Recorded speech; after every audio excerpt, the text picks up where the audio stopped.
Bom dia, a paz do Senhor Jesus a todos. Espero que você esteja mais uma manhã abençoada, mais um dia em que aprove ao Senhor que nós estivéssemos aqui, guardados por Ele, até aqui, juntos com Ele, que Ele possa, que o Espírito Santo de Deus possa nos trazer mais uma manhã abençoada, mais uma revelação no entendimento, que você possa nessa manhã abrir o teu coração, deixa com que a palavra possa ser plantada nessa terra e que possa gerar frutos grandiosos. Nós temos trabalhado num tema bastante interessante. Você que não assistiu nosso vídeo passado sobre apostasia, volta lá, assiste, vale a pena.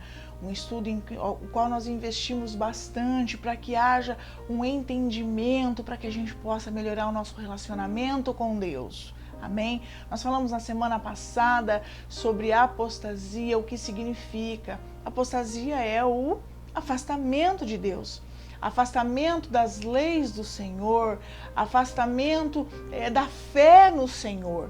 E nós precisamos detectar esse mal que tem estado no nosso meio, dentro das igrejas, pregando uma coisa que não vive, tentando aniquilar a nossa fé, tirar de nós a fé que é algo que nos faz chegar ao trono da graça.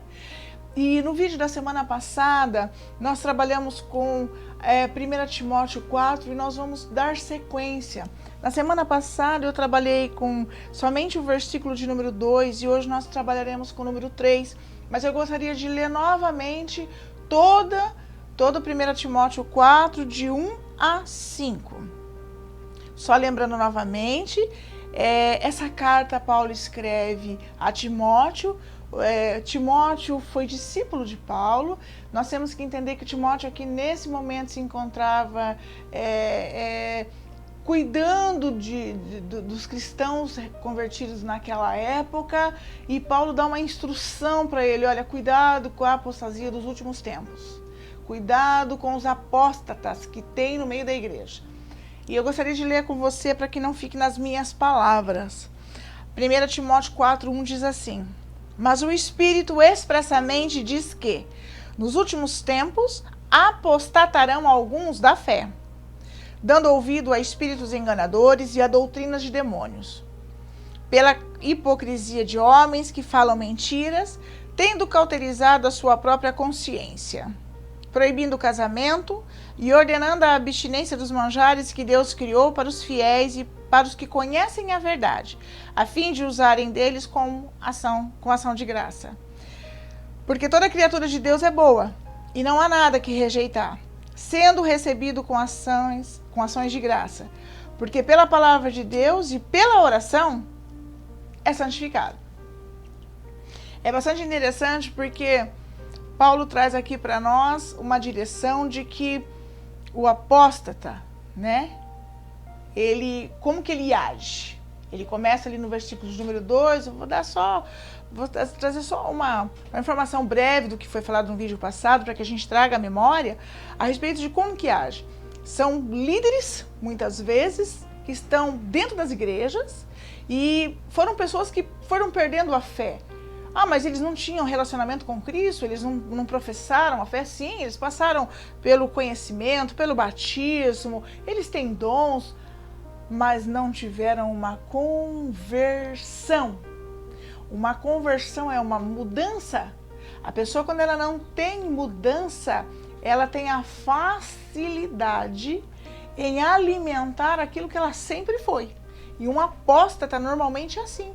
Eles são levados por quem? Por doutrina de demônio, está ali. Paulo deixa isso bem nítido, doutrinas de demônios, que agem para querer nos separar de Deus. A maior intenção de Satanás é nos separar de Deus. Por quê? Porque ele sabe muito bem que nós somos criaturas feitos à imagem e semelhança de Deus, para termos um relacionamento com Deus, assumindo a posição de adorador que era de Satanás, a qual ele perdeu, porque qual era a intenção dele? Estar no lugar de Deus. Então, na verdade, nós temos que ter isso em mente, é algo que não é para nos trazer medo, mas é para que todos os dias a gente desenvolva dentro de nós e peça, Espírito Santo, me enche da tua coragem. Por quê? Porque eu sou filho amado do Senhor. Então eu tenho que obedecer o que? As Escrituras. Viver como Jesus viveu, ser como o meu mestre foi, para que eu possa me achegar a Deus a cada dia mais. E quando Paulo escreve aqui, o que ele diz? Eles fazem várias coisas, têm a mente cauterizada, eles não se arrependem, eles não voltam atrás, eles não meditam, eles não pedem perdão ao Senhor por tudo aquilo. Pelo contrário, eles empoderam-se, sentem-se poderosos a ponto de levar a outros. E uma das coisas que os apóstatas fazem, que está aqui no versículo de número 3, e que não é o que nós vamos tratar nessa manhã, é que, olha aqui o que eles fazem. Proibindo o casamento. O casamento. Quando nós entendemos a proibição, muitos entendem a proibição como não poder casar. É claro que nesse tempo aqui, nessa época, exatamente foi o que começou a acontecer. Alguns líderes religiosos da época começaram a proibir alguns líderes da denominação a terem intimidade sexual, automaticamente em casar. E eu vou dizer uma coisa para vocês. A palavra proibir, ela traz para nós o entendimento de que proibir significa banir, impedir, interditar. E o que é casamento? Uma união estável entre duas pessoas. Olha o que Paulo adverte. Eles estão proibindo o casamento. Meditando na proibição do casamento, eu comecei a perguntar ao Espírito Santo e fiquei dias em oração, por que proibir casamento? Nós temos o entendimento de que esses homens, eles passavam por um celibato. O que é o celibato, né? É a abstinência de algo. O próprio Paulo foi alguém que decidiu não casar. É pecado não casar? Não, não é pecado não casar. O pecado é a imposição do não casamento para exercer uma função ministerial em Deus, para exercer um sacerdócio em Deus. A imposição é pecado, porque Deus não pede isso para ninguém. O casamento é uma instituição divina. O casamento é algo que quem instituiu foi Deus. Por quê? O casamento dá a legalidade para que um casal, após se unir, gerem uma outra vida, através do casamento. Então, quando Paulo deu essa instrução para Timóteo, olha quanto tempo atrás, o Espírito Santo de Deus já foi usando Paulo para nos trazer a memória a respeito de algumas coisas que vêm acontecendo no dia de hoje a respeito do casamento. Quando nós entendemos que a palavra proibir também significa banindo, significa que alguns vêm acabando com o casamento, proibindo, destruindo o casamento, porque proibir também é ir interditando o casamento. Para quê? Para destruir um dos maiores projetos de Deus, que é a família. Naquela época, é porque cristãos e líderes daquela época queriam sim pessoas para assumir o sacerdócio, mas que não se casassem como lei, como regra. Tanto que foi instituído, isso existe até o dia de hoje. Mas não era somente isso. Nos dias de hoje não mudou. Percebe que essa proibição do casamento ainda existe.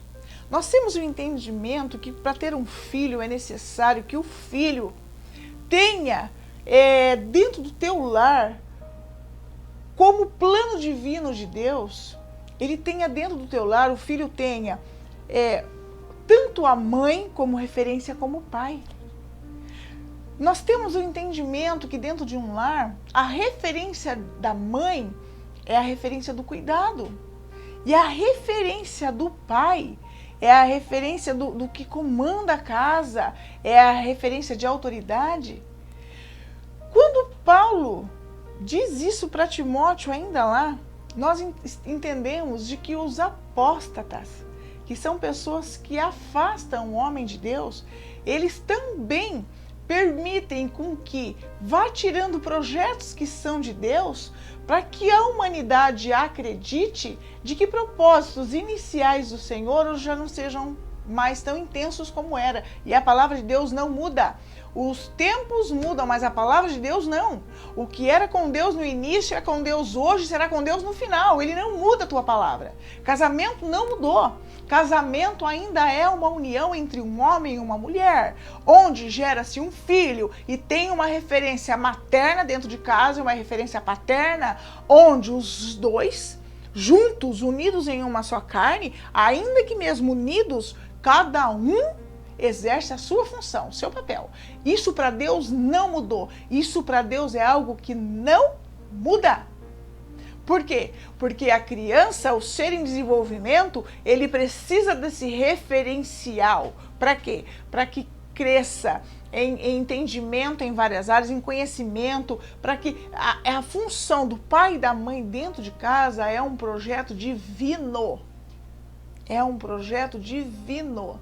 Aí você pode dizer para mim assim, mas e as crianças que foram abandonadas, como que fica? Ainda assim, um lar de adoção por Deus é para um homem e uma mulher, onde cada um exerce a sua função. Na verdade, na época era realmente para que houvesse sim homens que exercessem a função sacerdotal e que não se casassem, proibindo. Deus não proíbe nada disso. Deus nunca pediu nada disso.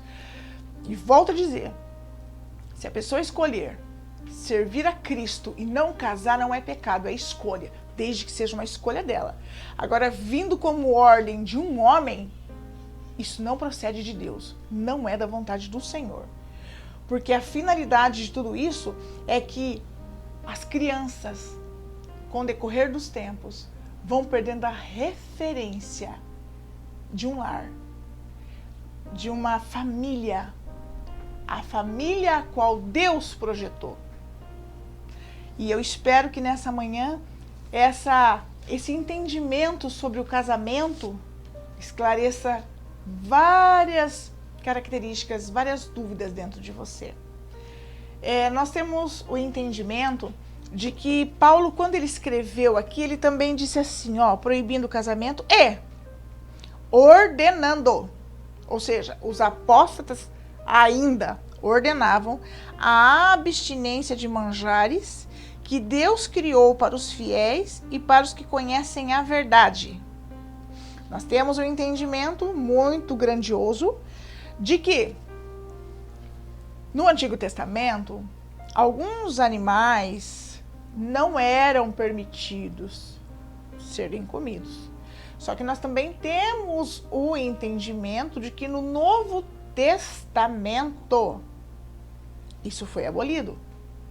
Nós temos o entendimento aqui, quando ele deixa bem claro para a gente,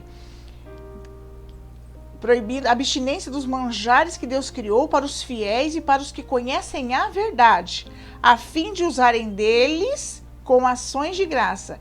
Uma das coisas que agrada ao Senhor é a gratidão pelo alimento, principalmente com esse montante de alimentos que nós encontramos hoje em dia. E uma coisa que eu acho bastante interessante é que, meditando em tudo isso, nós encontramos hoje na abstinência de manjares uma heresia no meio da sociedade moderna que vem impedindo cristãos dentro da própria igreja de comer certos alimentos e ainda tentando embutir nas mentes de que se torna mais saudável se não comer certos alimentos. Meu amado, eu trago as claras para você nessa manhã. Deus nunca disse isso. Deus não fez essa separação. Está nítido aqui no Novo Testamento para nós. Deus criou para os fiéis e para os que conhecem a verdade. Meus amados, nós temos passado por isso nos dias de hoje, tem vindo numa crescente e está atrás de uma heresia. O que é uma heresia? É a falta do conhecimento, é o conhecimento errado a respeito da verdade. Apóstatas, tem criado seus próprios conceitos, fazendo com que a humanidade hoje deixe de se alimentar de algumas fontes criadas por Deus para nosso benefício, para nosso alimento, para nossa alegria. É a alegria do Senhor tudo isso. E nós temos que vigiar muito grandiosamente, porque quando ele coloca, olha o que o apóstolo Paulo diz para Timóteo no verso número 4, porque toda criatura de Deus é boa, e não há nada que rejeitar. Quando nós rejeitamos a criatura de Deus, nós estamos rejeitando o que Deus criou para nós, os feitos, essa quantidade tão grandiosa de alimentos, essa oportunidade que nós temos de degustar os manjares mais deliciosos e mais diferentes que existem na face da terra. Nós estamos rejeitando a criação do Senhor. E isso é um fato muito sério, porque nos nossos dias nós temos ido a mercado, e o mercado daqui um pouco vai ser uma ala já para quem come isso e para quem não come.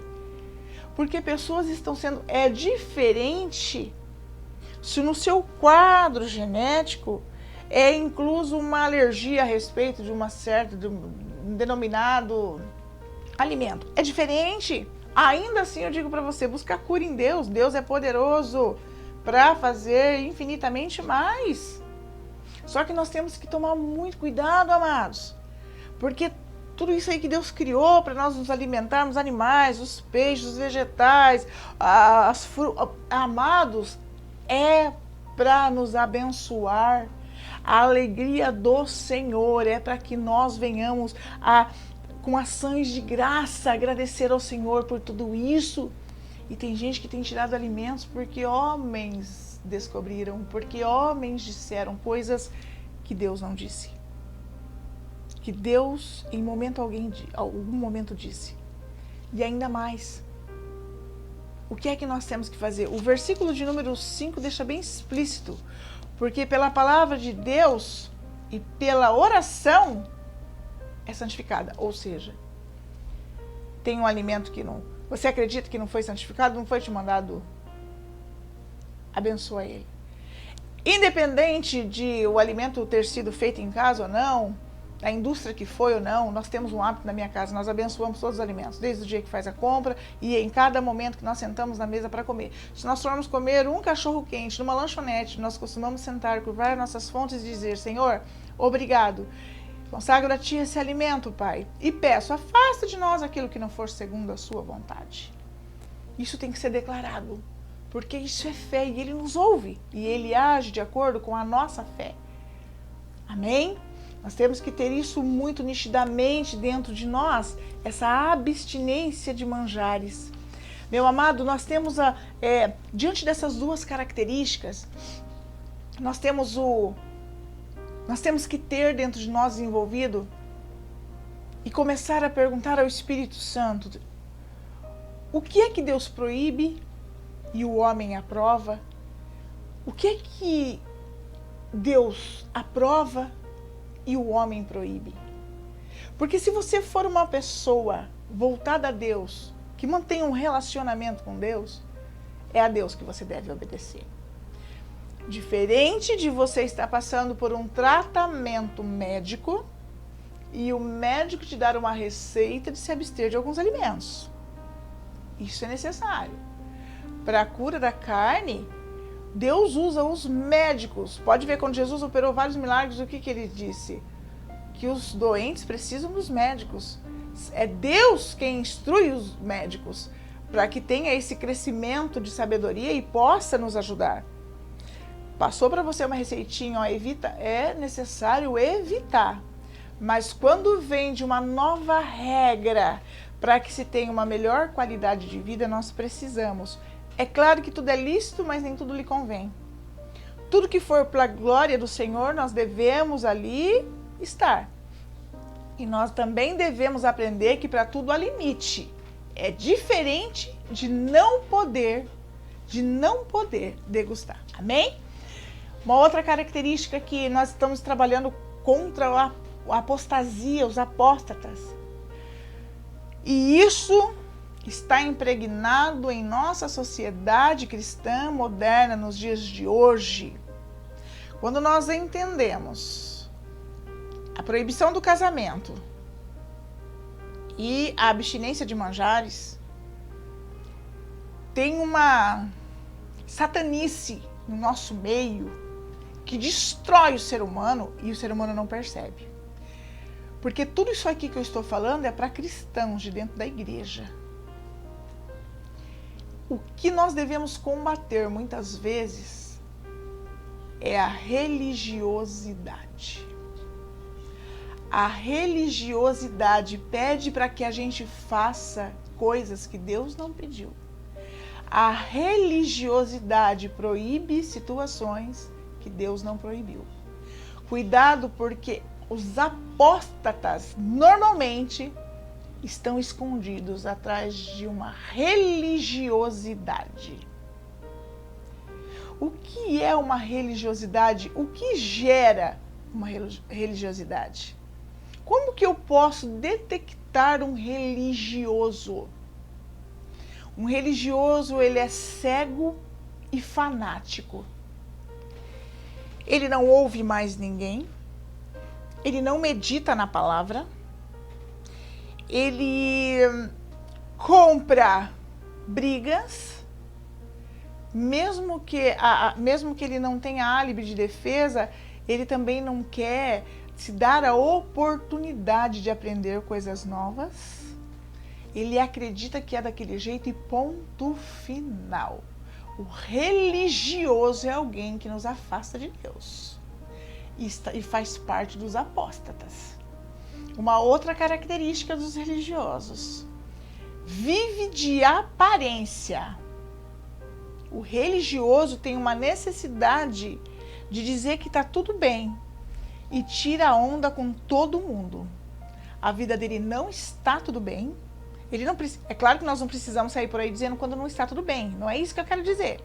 Mas o religioso tem um hábito de sempre dizer que com ele está tudo bem, mas com a vida do outro não está. Ele aponta, ele tira a onda, ele desfaz sempre dos outros para que ele possa se esconder atrás de si mesmo.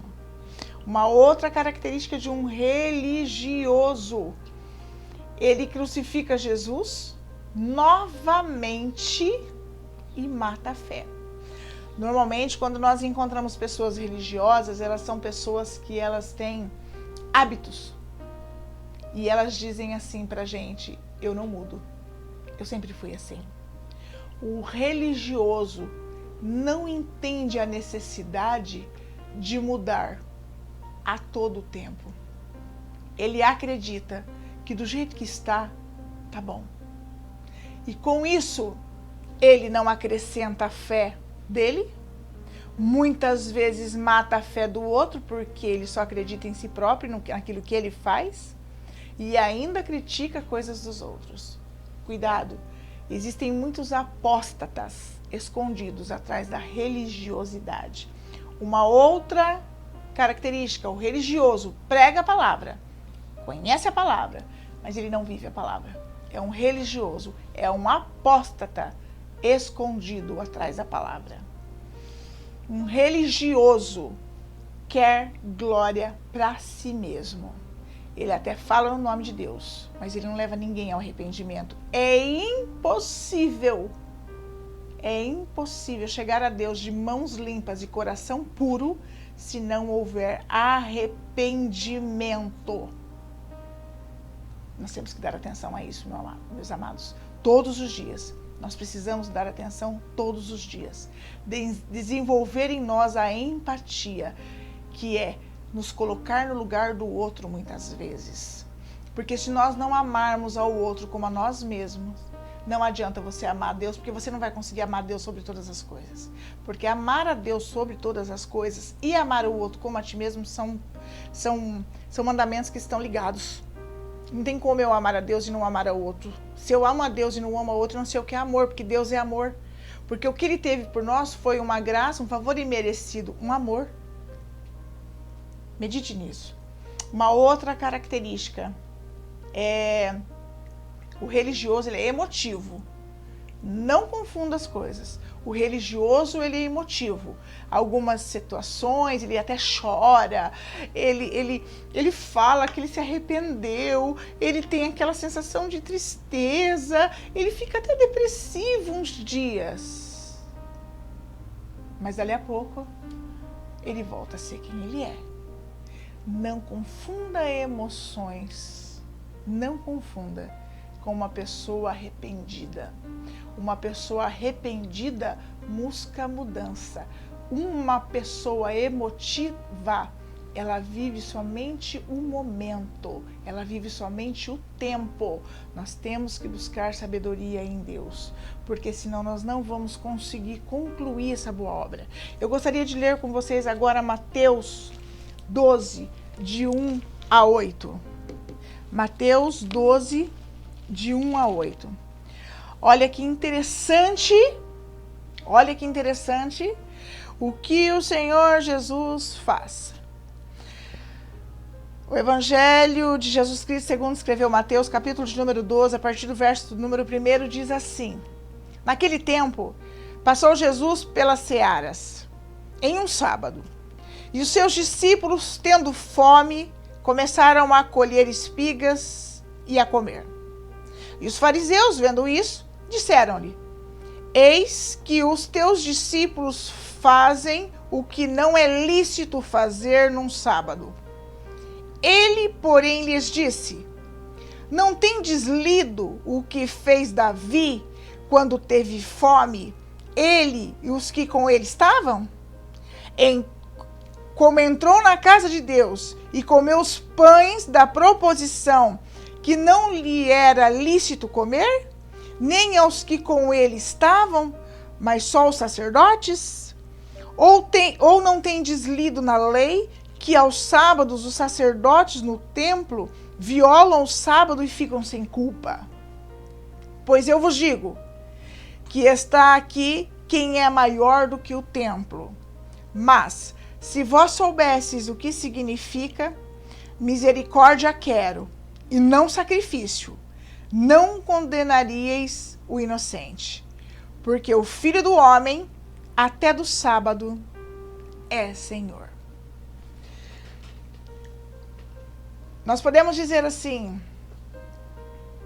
o que o Senhor quis dizer com tudo isso? Ele quis combater a religiosidade. Nós temos ali no início do texto, logo quando os fariseus confrontando ele, perguntando para ele, né, a respeito das searas, a respeito de comida, a respeito do que eles estavam fazendo, e o que ele responde? Eu sou o Senhor do sábado. Eu sei o que é certo fazer e o que não é. Nós precisamos ter um entendimento muito grande a respeito de como é que nós estamos direcionando as nossas vidas. Nós temos o exemplo de Davi, quando ele cai em adultério com Betseba. E naquele momento, Davi se arrepende. O que houve com Davi? Um perdão. É claro que ele teve que ter, sim, o juízo de Deus sobre o ato que ele tinha cometido. Qual foi? A morte do filho. Mas ele teve perdão. Judas teve a mesma oportunidade. Andou com Jesus. E Jesus ainda avisou a ele o que ele ia fazer. Mas Judas não quis mudar quem ele era. Ele foi até o fim. Mesmo assim, ele teve perdão. Mas ele não reconheceu esse perdão. E deu cabo de si mesmo. Um apóstata, o que é que ele faz? Um apóstata, ele age igualzinho um fariseu. Ele julga o outro. Ele critica o outro. Ele critica a santidade. Ele critica a forma como o outro adora, a forma como o outro se posiciona. Ele acha defeito em todas as coisas, menos nele. Com isso, ele mata muitas vezes o que os simples estão fazendo, o que o cristão está fazendo e não tem um pingo de remorso daquilo que diz, daquilo que faz, porque um apóstata, não se esqueça, tem a mente cauterizada e não sente dor no que faz. Eu conheço histórias de meninos que esquartejaram sua família e que no diálogo dele com o advogado de defesa, eles dizem não ter sentido nada. No momento de frente com o juiz, é claro, choram, mas na verdade não sentiram nada. E o que é que muitas vezes nós acabamos fazendo? Muitas atitudes como pessoas assim. Matamos a outros e não sentimos mais remorso, não sentimos mais arrependimento, não voltamos ao primeiro amor. Apóstatas nunca conheceram a Deus. Uma coisa é você conhecer a Bíblia, outra coisa é você conhecer a Deus. Você saber quem é Deus.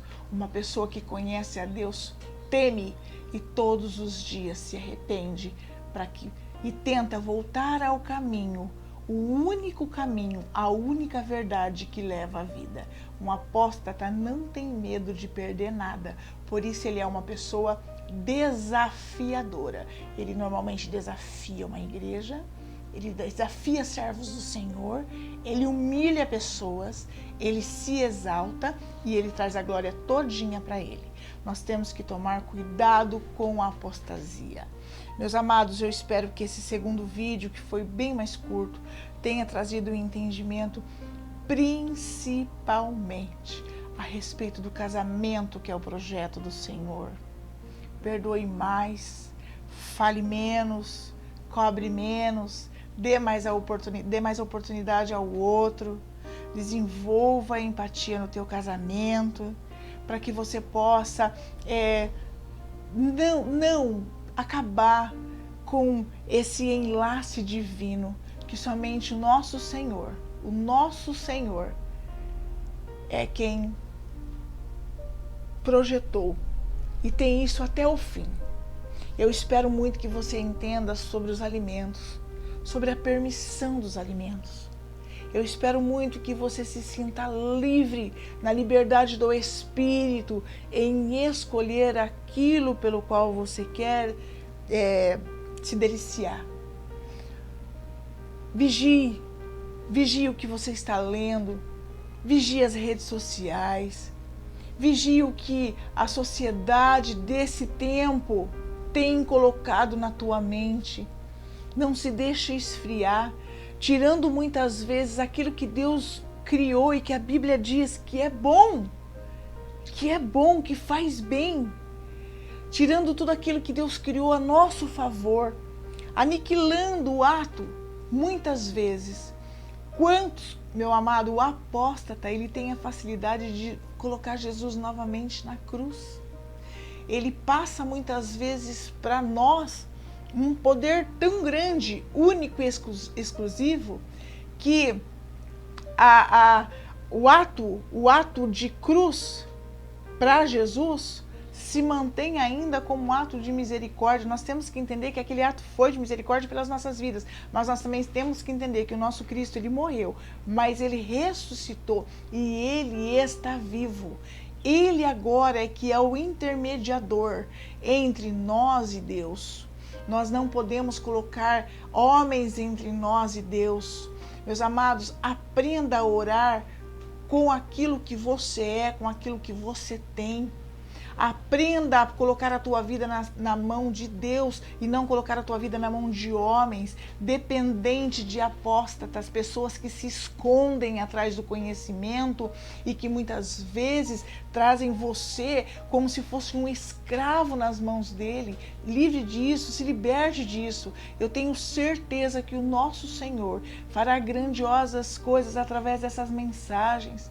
Se livre de pessoas assim. Arrependa-se enquanto dá tempo, porque eu tenho certeza que o Senhor está à porta e bate, mas essa porta um dia vai fechar, ela não vai se abrir mais. Pessoas já não acreditam mais no arrebatamento da igreja, pessoas já não acreditam mais que haverá um novo céu e uma nova terra. Meu amado, enquanto dá tempo, busque o fervor de Deus dentro de você, busque a verdade de Deus dentro de você, anseie por essa verdade, para de se vender por pessoas que falam manso, que falam bonito, que se veste bem, porque você acredita que pessoas assim muitas vezes são superiores que você. É claro que nós temos pessoas, sim, que tem todas essas características, mas são pessoas de Deus. Eu não estou dizendo pelas características, mas normalmente nós nós muitas vezes julgamos pessoas e condições pelaquilo que vemos. A fé não é por vista, a fé é por coisas que nós esperamos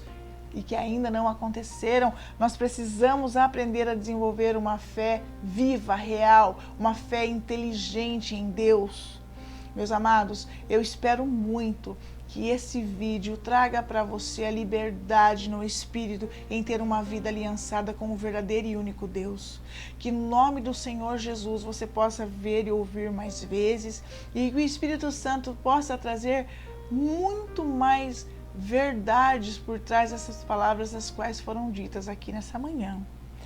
Tem coisas que não foram expressas nitidamente, mas eu tenho certeza que o Espírito Santo de Deus se encarregará de levar a você a verdade que está com o nosso Deus. Receba essa palavra nessa manhã e fique na paz do Senhor Jesus. Um abraço. Deixe seu comentário, curta o nosso vídeo, compartilhe com seus amigos, comente. E eu acredito que grandiosas coisas, através de tudo que nós ouvimos, Deus ainda fará em nós e através de nós. Fique na paz do Senhor.